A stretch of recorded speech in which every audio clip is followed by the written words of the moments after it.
वह एक साधारण सी सुबह थी। सूरज अपनी किरणें फैलाते हुए आसमान में चढ़ रहा था और हवाओं में ठंडक थी। रोहन अपने दफ्तर जाने की तैयारी कर रहा था, लेकिन एक अजीब सी बात ने उसकी दिनचर्या में हलचल मचाई। वह अपने कमरे में बिखरे सामान को समेट रहा था कि उसकी नजर एक छोटे से दरवाजे पर पड़ी, जिसे उसने कभी देखा ही नहीं था। यह दरवाजा किसी पुराने अलमारी के पीछे छुपा हुआ था और उसकी लकड़ी की सतह पर धूल की मोटी परत जमी हुई थी। यह दरवाजा तो कभी था ही नहीं, रोहन ने हैरान होकर सोचा।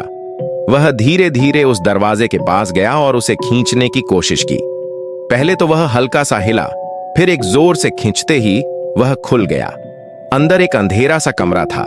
रोहन ने कुछ सोचे बिना उस दरवाजे से बाहर कदम रखा और अंदर दाखिल हो गया। कमरे का माहौल अजीब था। दीवारों पर प्राचीन चित्र और पुराने कागजात लटके हुए थे। एक पुराना टेबल और एक कुर्सी कमरे के कोने में रखी हुई थी। रोहन की आंखें चौड़ी हो गईं। उसने सोचते हुए कमरे का जायजा लिया। यह कमरा उसके घर के पुराने हिस्से में था, जहां वह पहले कभी नहीं गया था। वह कमरे के अंदर और गहरे जाकर टेबल के पास पहुंचा। टेबल पर एक पुरानी डायरी रखी हुई थी, जो पूरी तरह से धूल से ढकी हुई थी। उसने उसे धीरे से उठाया और खोलने की कोशिश की। अंदर के पन्नों पर शब्दों की एक अजीब सी लकीरें थीं, जिन्हें पढ़ना मुश्किल हो रहा था। तभी उसे एक शब्द समझ में आया, वो दरवाजा हमेशा के लिए बंद करो।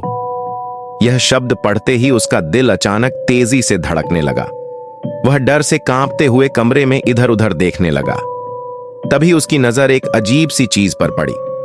दीवार में एक और छोटा दरवाजा था, जो बिल्कुल छुपा हुआ था। वह धीरे धीरे उस दरवाजे के पास बढ़ा और उसे खींचने की कोशिश की। यह दरवाजा भी किसी तरह से लॉक था, लेकिन रोहन ने उसे खोला और अंदर दाखिल हो गया।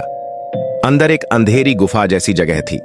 चारों ओर से दीवारें उभरी हुई थीं और बीच में एक बड़ा सा बक्सा रखा था। क्या यह वही बक्सा है जो उस डायरी में लिखा था? रोहन ने खुद से पूछा। उसने उस बक्से को खोला। अंदर एक पुरानी मेटल की घड़ी थी। घड़ी की सतह पर कुछ अजीब निशान बने हुए थे। वह घड़ी उठाकर बाहर की तरफ बढ़ा, लेकिन जैसे ही उसने दरवाजा खोला, अचानक उसे एक तेज चीख सुनाई दी। यह क्या हो रहा है? रोहन की आवाज कांपने लगी। वह जल्दी से बाहर आया और पीछे मुड़कर देखा तो वह दरवाजा अब पूरी तरह से गायब हो चुका था। उसने देखा कि वह कमरे में भी नहीं था जहां वह पहले खड़ा था।